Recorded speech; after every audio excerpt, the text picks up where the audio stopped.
in society has a right to make art? Let's ask that question. Art is seen as something separate. It is seen as an indulgence, a luxury. Art is important. You are being sent to prison so that we can inflict more suffering, right?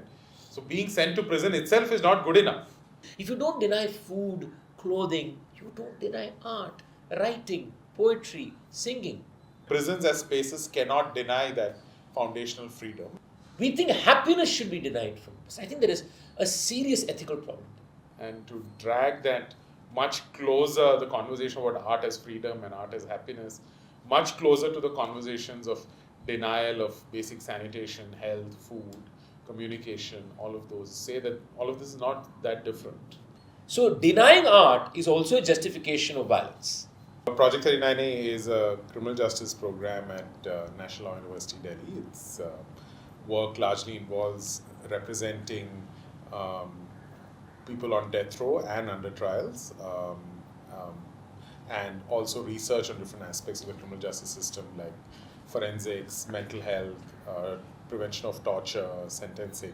So it's a wide range of work on criminal justice, and through that work of both pro bono legal representation in courts and research, there's been significant amount of interaction with people incarcerated in different positions and in different stages of life in prison, and especially with communication with death row prisoners, it was so evident that art, both in terms of what they were writing to us and also in terms of writing poems or stories or artwork they would send us, that it was a very important way of retaining a sense of human existence in a very dark space, and it was a connection to humanity in that sense. And it was something that, in many ways, as a largely socio-legal research and representation institution, we didn't know what to make of it in that sense. But yet, it was something that was so important to their daily existence in very dark spaces. And I think that was the genesis of saying, is there a broader intervention that is possible, that is divorced from the people that we represent as such? And that's the genesis of the art in prison idea. And very much we were inspired by the thought that, or fundamentally challenging ourselves to think that life inside prison is not meant to be a torturous existence. You are in prison for punishment. Your denial of liberty is your punishment. You are not there for the state to inflict further suffering in terms of denial of basic conditions of human existence. And we felt art, and when people on death row in such dark spaces were using art as a means of coming to terms with their daily life, we felt that there was much to do by taking art into the prisons. So the Art in Prisons program ran for about 9 months, from 2023 September till the last finale performance, which was in October 2024. We offered through the program music, theatre and visual arts. And within music, there were multiple genres, and those genres were selected based on the location of the prison. This project was in Pural prison situated in Chennai. So we looked at the cultural ethos of the area and of the inmates who are there. So we offered art form, musical forms that, whether it's film music, whether it is Ghana, which is also a very popular art form, Carnatic music, instruments like Nadaswaram and Tawil. So within film music, you had drummers, you had people playing the bongos, you had the keyboard, singers. So people chose different forms or different instruments to pick. Within the visual arts, you had pottery, you had sketching, you had mural painting, different kinds of things. And theatre, what they did is they worked on one theatrical production, which involved both singing, some dancing and acting. So there was a wide range of possibilities. There was, of course, one more form called Parayatam, which is also offered. Some inmates did one or two things. They wanted to do more than one thing. Some just concentrated on one. So we had approximately 50 to 60 inmates who participated in the program over the year. And the program was pretty intense, with almost about 80 plus sessions a month, which is actually fabulous. That means that there was a lot of interest to participate. And so in the end, there had been more than 1,100 classes within the prison for this project. And finally, we had a performance, and we had an exhibition within the prison of all the sketches that the inmates had done. There was musical performance of the different genres, the theatre production was there. So that's how we call the sets for the play was also done mainly by the inmates themselves. An art block, one whole room was painted with colors, as Anup said, with colors. So I think if you look at the entire spectrum of things that happened very, very slowly and picked up steam naturally because of the engagement, it was quite a beautiful program. And I think it's a great starting point for us. As a non-legal person, so to speak, right? You think of the prison as being fundamentally an idea of keeping somebody away from society. So there is also a mindset that the prison is not part of society. And if you think of such a dangerous thought process, right? Because the prison is a location, if you think of it, right? It's a location where certain civil liberties are denied. Nobody is ever denied that. But there is still interaction with society, even if it means meeting their family, for example, or writing a letter. Or the fact is that the people, I mean, in a way, it's a place where people, honestly, where people come in and go out on an everyday basis. For whatever reasons. Whether you're part of the force or whether you're an inmate, there is this movement that is happening, like that will happen from any space. Right? So, to even think of it as being a space that is away from society is even structurally mistaken. Structurally mistaken. So, I think for me, that itself was a shift in my perception, because, you know, irrespective of how liberal you may be in your head, the prison is still one of those areas, or the prisoner or the inmate is one of those areas where you doubt your sense of being liberal. Because there are other things come into function immediately. Danger, safety, the kind of words that come into your head, you know, with whatever openness you may have, say that's almost a no-go zone for even thinking about it. So I think for me, it was personally interesting to start thinking in a manner that I wouldn't normally think. So it challenged my sense of being open-minded, or, you know, or not accepting, but embracing entire areas in society, where prison is just one other space, right? So I think that was for me very, very interesting. It was a process for me to go through. And I think very important aspect for why we want to do this project, personally for me, goes back to what Anup said and what I was saying, is that I never saw it, and I still don't see it as some therapeutic event, okay, or some transformational thing that there's no savior over here, okay. There is no, in my head, I will not use the word reformation. I just think it's a fundamental ability to express yourself in multiple manners, or develop the ability, and also to be able to just be emotional. I don't think we can deny anybody that. Right? And to me, to offer that possibility, that not only can you do it, but you can also learn a skill to do it. That you can go there, you can learn how to sketch, or you can learn how to sing a song. And anybody who's ever sung a song, whether they're a good singer or a bad singer, will tell you at the moment when you're singing the song in your fullness, you experience a certain freedom that is essential for you to live. Right? Or when you paint, there is in that process of doing that piece of art, there is hope. And I think hope is something we can't deny any human being. And I think that's all we're doing. We're saying you have this opportunity to access art and express yourself, and that's it. Now, whether that individual feels that it has changed them, it's for the individual to decide upon those aspects. And for me, that was never something in my head at all. And so I think it breaks walls, if I can use it. You know, the fact that there is art in prison, I think breaks a lot of walls that we have constructed. And to me, that was a draw. And it was also, I think, like I said, a personal challenge to see how will I interact with that space for me too. Because every one of us, the facilitators or me, all of us had to learn also, right? So that is also part of the process, that the people who are also, just remember, the people who are also facilitating this process are learning and changing while this is happening. It's not just the inmates who are being able to express themselves through new mode. We are learning about human life. And like he said, it challenged the legal fraternity on denying something. I think it challenges even the artistic fraternity of saying, in this process of interaction, what does it do to us? But I think as people working on the criminal justice system, it makes us question certain things about punishment. That when you send individuals to prison as punishment,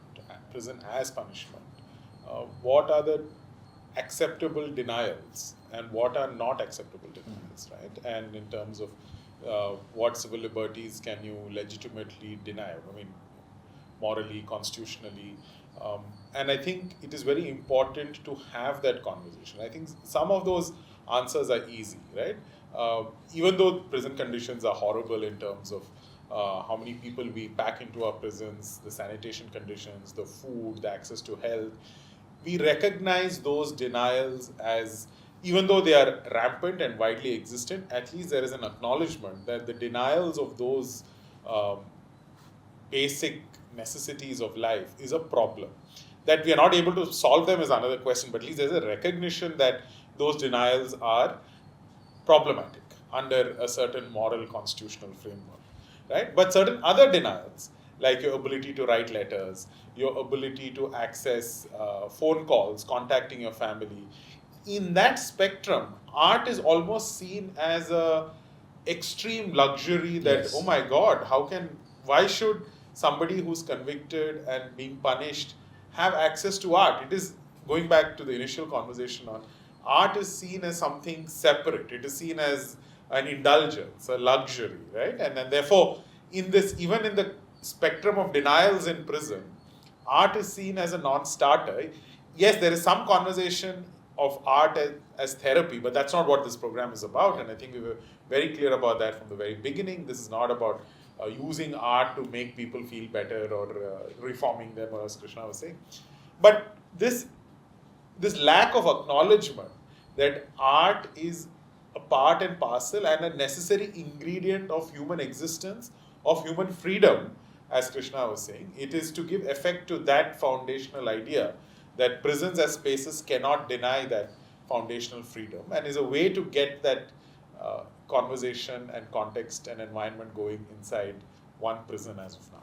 I mean, I also think that, just to take off from what Anup said, this notion of what is a punishment itself, right? I think this program raises that question, because it touches upon, like he said, something that is perceived as being something only exclusive for a certain set of people. Art, art. It's crazy that art will not be part of a conversation. Even sport, maybe. Yeah. Even sport will find its way, but art will never find it. So the whole notion of what is a punishment, right? Forget about grades of punishment, but the notion of punishment itself, I think such a program allows all of us to rethink that. I think it's a very important conversation we should have. Suppose for a moment we don't discuss the prison. Okay. Who in society has a right to make art? Let's ask that question. Because what happens in addressing that directly is a presumption that everybody outside has automatically a right. First of all, that is not truth. Okay? Because social order and social hierarchy decides who has a right, who doesn't have a right, first of all. Now, let's say all of us have a right, hypothetically. Do all of us, on what basis are we saying all of us, first of all, have a right for art? Is there a basis for that? We're just saying on the basis that saying that is fundamental to our existence. That's all we're saying, right? When we argue for art for all, for example, that's the argument that we're making. So, to presume, one, that art is naturally for all outside the prison is first a wrong presumption. Secondly, if we are saying it's for all, are we categorizing the quality of the human being and then saying, you're a person who has done so many wrong things, so many right things, therefore you can paint, you can't paint because you're not such a good person. No, we're not, right? We're not saying it's based on your quality as an individual, as society may so determine, for example. So, none of these notions of categories exist if we want to discuss art in our society, right? One. Now let's bring the prison into this conversation. Yes, for whatever reason, a person has been put in prison for an act or acts. Fine. In many ways, isn't that the extension of the same conversation? Right? It's the same conversation we are having. Therefore, if you can say anybody in society, irrespective of how we may perceive that individual, agree with that individual, disagree with that individual, have a different political view, the person can be absolutely illiberal and think our constitution is the worst thing in the world. The other person can paint, can sing. He can sing about being against the constitution, for example. You're not arresting that person for that, right? It's similarly, irrespective of the act that has got the person into the prison, to be able to express oneself or access a mode of expression is irrelevant to me to why they are in prison. So to me, that wall, as far as art is concerned, is actually completely a non-existent wall. That's all. Because I don't see their cell as being away from or the rest of us. And I'm not even going to the complexity of why people are put into prison, whether, there's many other messy things over there. I'm not even going there. So I don't think this idea that it is a preferential thing goes back to what Anup said, that you think art is a luxury. That is a fundamental problem. If you say art, theatre, music is a necessity to life, if we reframe that and say it's necessity for a being, we all say a robust society is a society where art flourishes. We love these cliches, but we really don't want to live that cliche. If it is only a robust society, only an engaging society will be one where everybody does art. Then, don't you want also the place which is where there are thousands of people living, a place where it's robust, place where people think, a place where people can communicate. I don't think communication should be denied from anybody. I don't think we're denying food. If you don't deny food, clothing, you don't deny art, writing, poetry, singing. And I also question, I think there's another layer to this why art is not taken, because they think happiness should be denied. This is the other big problem. Yeah. We think happiness should be denied from us. I think there is a serious ethical problem. The person is in prison for a certain act that is committed. That itself ends that story as far as I'm concerned. It's over. Right? But are you saying that the person who is in the prison should not be happy? Then, by the way, once you go on that track, violence is just a jiffy away. The moment you say there should be no happiness, then I can beat up that person. Then I can put them in solitary confinement for months together. Then I can just deny every other possibility. So actually, by bringing art into, I'll inverse it and say it now. If you allow art to be normal, I will actually say the rest will not happen. The moment you bring art and say that's normal in a prison, the fact that you allow for that, I will call it even momentary explosion of happiness, then the other violence that you've justified, you can't justify anymore. Automatically. So denying art is also a justification of violence. Denying art is denying happiness, therefore I don't care. So this, the public perception is this idea of torture. We think prison is a torture place. We will scream at the top of our heads if we see torture in videos that is happening in Guantanamo Bay or somewhere else. But actually we don't have a problem with torture as long as we don't see it. So we think the prison should also, in a way, is a milder version of the medieval times. Unfortunately, that's also where we are. I think it's also a very problematic social conversation on what do we think people who commit crimes deserve, right? And I think as a society, we don't consider it sufficiently problematic that prisons don't have even the basic necessities of life. And that comes from a rather problematic social consensus that you are being sent to prison so that we can inflict more suffering, right? So being sent to prison itself is not good enough. That we will make you suffer even more inside prison and you hear all these horrific conditions about how our prisons are, and there isn't sufficient social pushback against it, because there is an acceptance that of course you're being sent to prison to be made to suffer like these things, right? And therefore in that conversation, questions of art as a condition of freedom, art as a condition of happiness, are all such far-fetched conversations, given that this is a reality and social consensus that we are grappling with. But that's precisely the point of the program, is to challenge that and to drag that much closer, the conversation about art as freedom and art as happiness, much closer to the conversations of denial of basic sanitation, health, food, communication, all of those. Say that all of this is not that different. Can I just add something? As you were speaking, I was just thinking two things. One is that this entire blurring of, I'm not going to the complexity of justice, but this blurring of revenge, retribution, justice in our head, in our social mindset, is also a problem, right? Because that's how we are thinking of justice, as it being as revenge, and so that itself is a violent thought, right? And in a way, it has actually not just got to do with who goes to prison, it's how we think of our own societal order. Yeah. And maybe that's why we justify all this even more. We are okay with, by the way, people suffering even outside. It's not just in the prison. So we are fine with people not getting simple access to simple things because, that's all they deserve. I mean, how many times have people said it? Or that, when you say that I automatically deserve more because I'm such and such and such a person. In addition to it being a challenge to conditions and practice of incarceration, in many ways the program, and Anup Krishna can talk to it much better than I can, I suppose, but it's also a challenge to the manner in which art is practiced, right? In the sense that it is, and going back to the point that how do you take art into a space and a set of people who live and confront their harsh realities every single day, right? And to say that art has to have a daily meaning, right? That it is not just about some higher abstract form of practice that you do.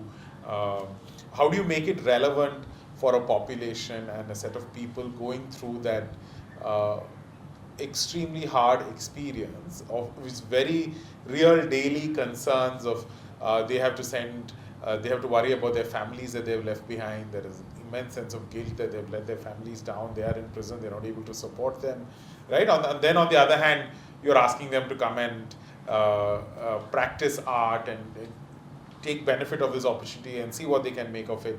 But it's also then incumbent on us to account for that harsh daily reality as well, that probably you don't want to present them with the false choice, not the false choice, but the very difficult choice. Do you want to earn your daily wage in prison by working and earning some money to send to your family, or do you want to come and spend it in working on art, practicing art? So in a program like this, it's essential that one of the biggest challenges is ensuring that they don't have to make this choice, right? How do you ensure that even if they come, that it can be seen that it does not take away from their daily wage or the money they would have earned to be able to send back?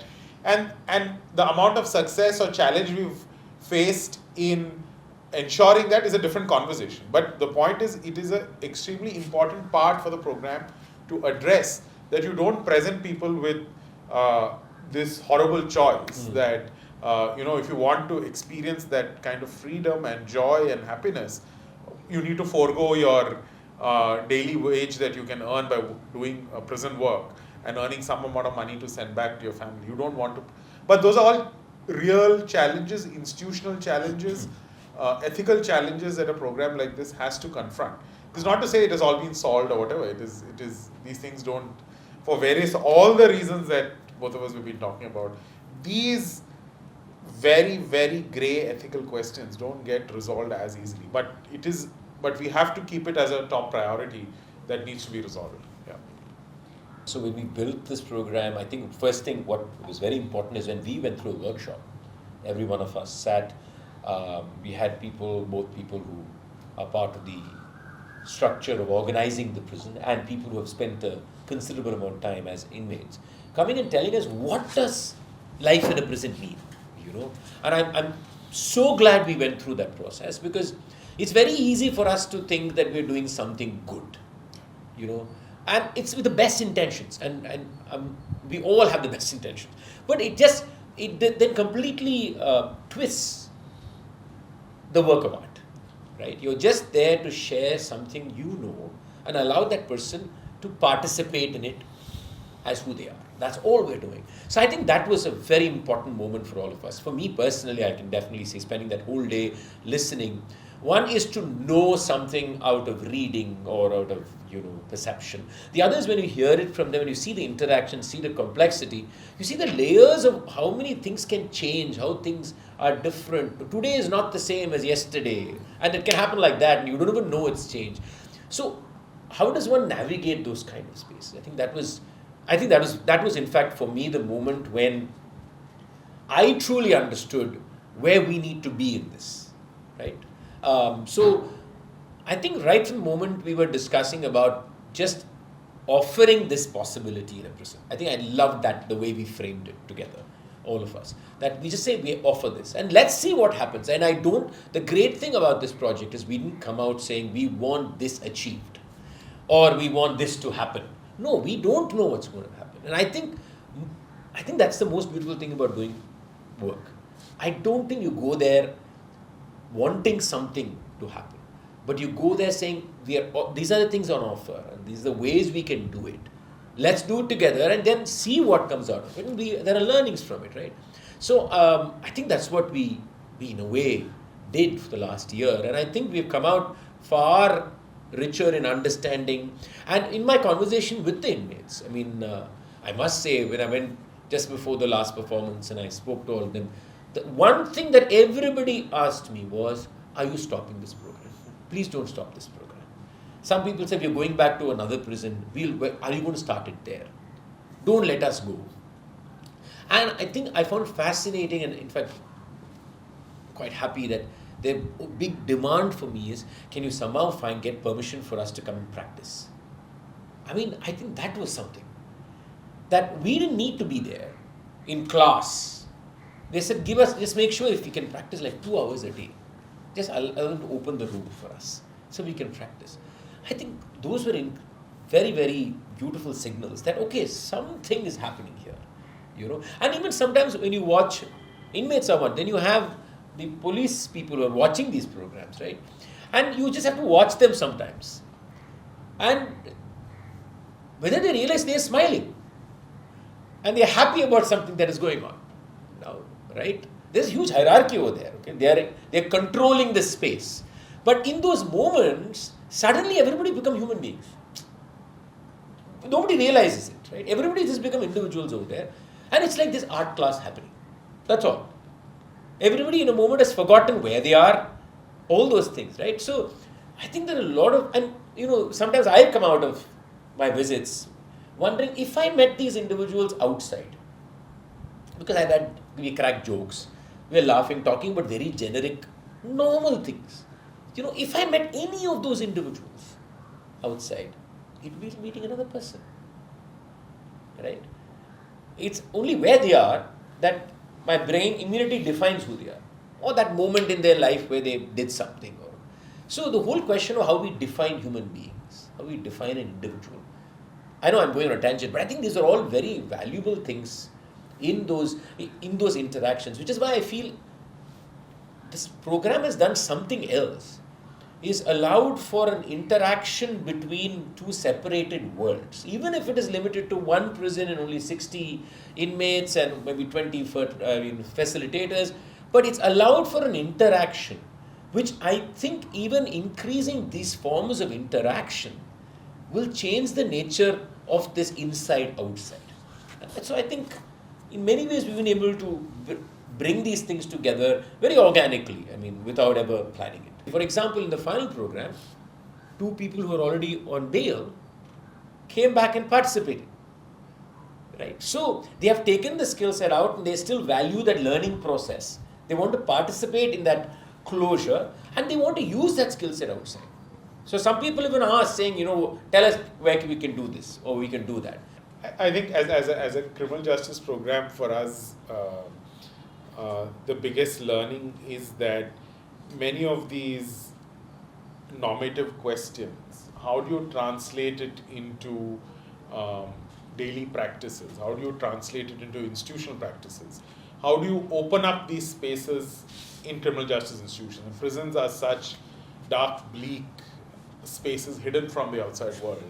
How do you take some amount of light in? How do you take some amount of color into this? So while you can have these from a very normative, and as people of the law, very often we tend to address these questions through law, judgments, rights.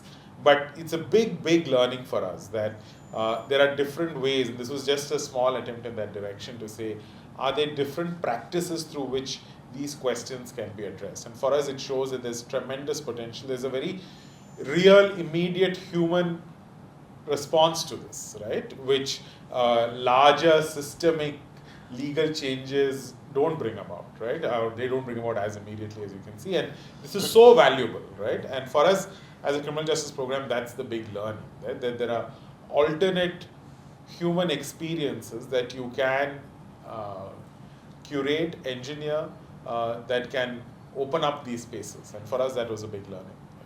Yeah, just to add, I think alternative conversations not just with the inmates, it's with the system. I think that's the most beautiful part of this. Because there are many other people involved in this, people in the prison, people outside the prison, the political class, everybody is involved in it, some way or the other, right? So I think the conversation this kind of expands the conversation to the larger systemic way that we behave. We all behave in a systemic way. The system is not something there, right? We behave in that systemic way. So I think that's also great learning, that in this participatory conversation, with all the difficulties that are inbuilt in it, it's still happening, right? And that means that there are possibilities there, and there are possibilities for movements. So, for example, when one police person saw a sketch and he said, "I'm getting goosebumps," I think that was a moment. That moment, something has happened. And I think which no judgment can achieve. No judgment will ever achieve, right? So what we are basically saying is, how can we change our nature, our cultural being, is what we are asking. Because judgments only come from cultural people. So if you don't address that fundamental thing about how we are culturally society, our judgments won't change, our behavior will not change, the way the police behavior will not change, nothing will change. Or our attitude towards people in the prison will. So that is what I think we are addressing, or trying to at least address in this program. I think that's a very, and which is why I think I've kept on saying the last few months so that we should have an art block in every prison. I mean, I think if we can do that in one state, I think we would have really done something that's quite dramatically different from how we have done things before. Completely different. That there's a space where people, and also there is something about it, right? I don't think we can deny the feeling of safety. Physical safety is one, the feeling of safety. And I think art provides you that feeling. It's a safe space, a word that we use very often now. And art making and art is a safe space. And an art block in a prison becomes a place that is safe. Safe to think, safe to paint, safe to bring color, safe to speak about the darkest things in you too.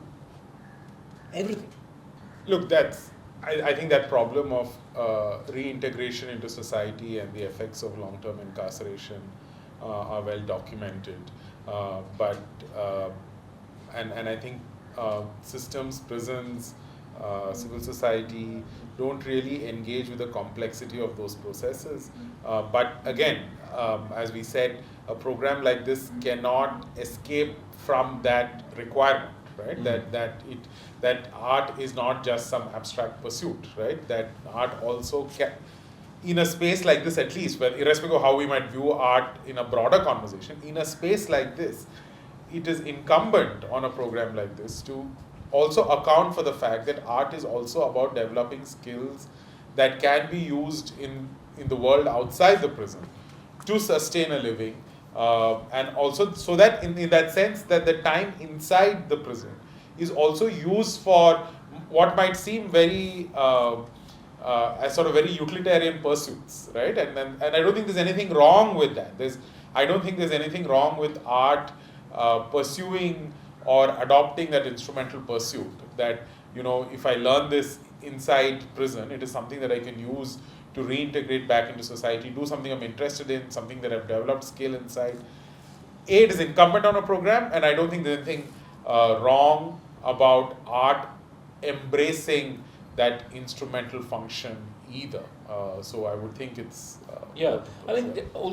fundamentally for that to change, that is their experience once they're outside, you need people on the outside to change, right? Also, yeah. So it's very important that, so I think that's one important thing about this project, right? So if it is art, I think more artists need to participate in not this program, but in such programs. Because only then you can create an art world outside that is receiving people who have built the skill inside, right? So I think that's also important. And of course, I mean, that all these tasks are like mega tasks, you know, but I think they all require small movements. Now there are 20 facilitators who participate in this program, right? And if say one of the people who come out finds some way of doing something somewhere through one of the facilitators, something has happened. So with the participation of the art community, which is on the outside, and even if they don't actively participate, understanding this, I think itself will help. But it's a long haul. It will take its own time.